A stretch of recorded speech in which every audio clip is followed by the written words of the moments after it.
নমস্কার বন্ধুরা, প্রতিমা রান্নাঘরের সব বন্ধুদেরকে স্বাগত জানিয়ে শুরু করছি আজকের রেসিপি। আজকে আমি খুব মজাদার বেগুন ভর্তার রেসিপি তোমাদের সাথে শেয়ার করব। আর এই ভর্তাটা আমি বানাবো না বেগুন পোড়াবো না বেগুন সেদ্ধ করব। আর এই ভর্তাতে দেওয়ার জন্যে নিয়েছি আমি এখানে 100 গ্রাম পেঁয়াজ কলি। এই পুরো পেঁয়াজ কলিটা আমার লাগবে ভর্তার সাথে এটা দেওয়ার জন্যে। এই পেঁয়াজ কলি দিয়ে বেগুন ভর্তাটা এইভাবে বানালে ভাত বা রুটি খেতে ভীষণ সুন্দর লাগে। আর আমি কিন্তু এটা আজকে রুটিতে খাওয়ার জন্যে বানাচ্ছি। সবের প্রথম পেঁয়াজ কলিটাকে কেটে নেব। সেই জন্যে একটা মিডিয়াম সাইজের বাটিতে একটু জল নিলাম। এই জলেই আমি পেঁয়াজ কলিটাকে যতটা সম্ভব ছোট করে কেটে নেব।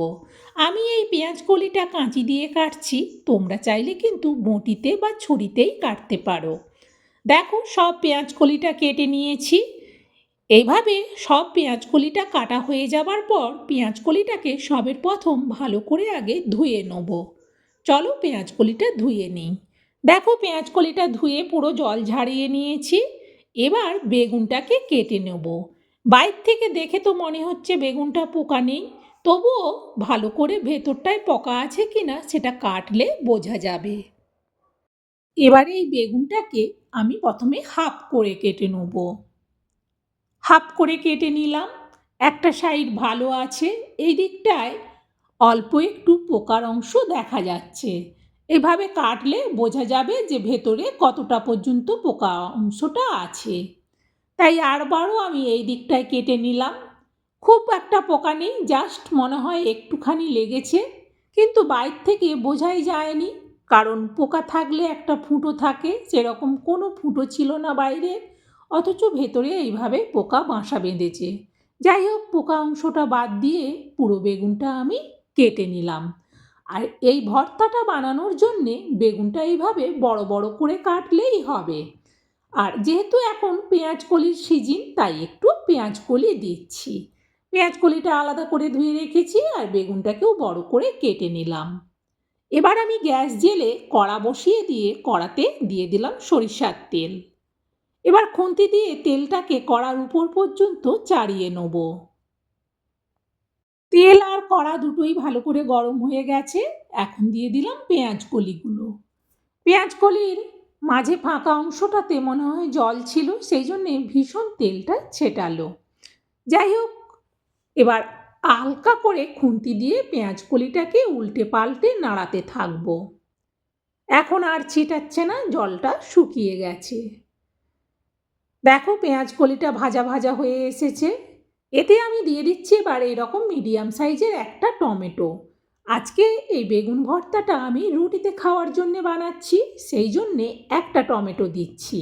যদি এটা ভাতে খাও তাহলে আর একটা টমেটো দিলে কিন্তু টেস্টটা আরও বেশি ভালো লাগে। দেখো এবার টমেটোটাকে ওই পেঁয়াজ কলির সাথে ভেজে নেব।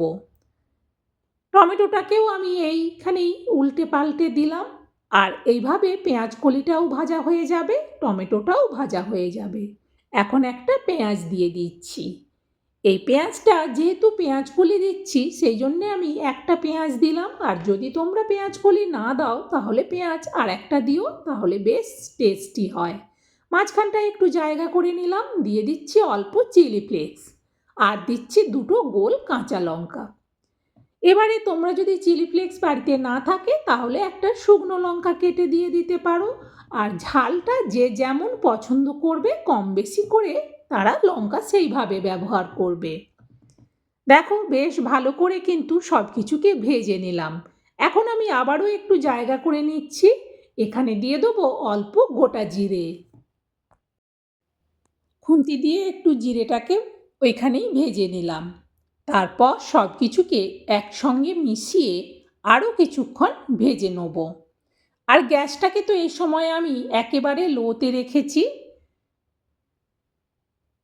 শুধু দেখে নিতে হবে টমেটোটা সেদ্ধ হয়েছে কিনা। টমেটো কিন্তু সেদ্ধ হয়ে গেছে, আর টমেটোটা দুই দিক বেশ সুন্দর করে ভাজাও হয়ে গেছে।